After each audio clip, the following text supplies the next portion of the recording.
சுவிட்சர்லாந்தில் உள்ள ஒரு பிரபலமான பனிச்சறுக்கு சுற்றுலா நகரில் ஏற்பட்ட வெடிப்பு மற்றும் தீ விபத்தில் குறைந்தது 40 பேர் உயிரிழந்துள்ளனர். சுமார் 115 பேர் வரை காயமடைந்தனர். அவர்களில் ஏராளமானோர் கவலைக்கிடமான நிலையில் உள்ளனர். இச்சம்பவம் புத்தாண்டு கொண்டாட்டத்தின் போது அதிகமாக மக்கள், குறிப்பாக இளம் வயதினர் கூடியிருந்த ஒரு மதுபான விடுதியில் அதிகாலை நேரத்தில் நிகழ்ந்ததாக போலீசார் கூறினர். வெடிப்பை தொடர்ந்து பெரும் தீ விபத்து ஏற்பட்டது.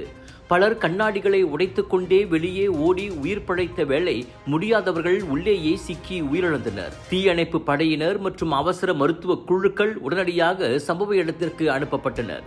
சாம்பியன் மதுபான பாட்டிலின் மேலிருந்த பிறந்த நாள் மெழுகுவர்த்திகளால் கூரையில் தீ ஏற்பட்டதாக சம்பவத்தை நேரில் பார்த்த சிலர் கூறுகின்றனர். ஆனால் தற்போது எந்த காரணமும் உறுதிப்படுத்தப்படவில்லை என அதிகாரிகள் தெரிவித்துள்ளனர்.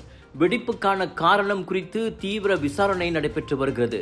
உயிரிழந்தவர்களின் குடும்பங்களுக்கு அந்நாட்டு அரசு தனது ஆழ்ந்த இரங்கலை தெரிவித்துள்ளது.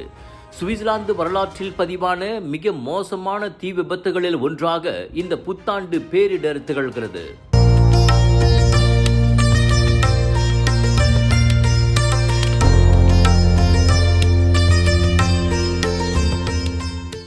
ஒரு நாளைக்கு நம்ம இருதயம் எத்தனை வாட்டி துடிக்குது தெரியுங்களா? கிட்டத்தட்ட 1,00,000 வாட்டி. நம்ம தூங்குற நேரத்துல இருதயம் மெதுவா துடிக்கும். நம்ம இருதயம் ஒரு என்ஜின் மாதிரி நான் ஸ்டாப்பா உடம்பு முழுதும் ஆக்சிஜன் பம்ப் பண்ணிட்டு கார்பன் டை ஆக்சைடை வெளியாக்கிடுறோம். ரத்த ஓட்டம் இருதயத்துக்கு சீரா இல்லைன்னா பல பிரச்சனைகள் வர ஆரம்பிக்கும். உயர் ரத்த கொதிப்பு, இருதய சம்பந்தப்பட்ட நோய்கள் மற்றும் பல. டெஸ்லி டென்ஷனோட மகிமை ரத்த ஓட்டத்தை சீராக்கிடும், இருதயத்தின் சுமையை குறைக்கும். டெஸ்லி உங்கள் ஆரோக்கியத்தின் நண்பன்.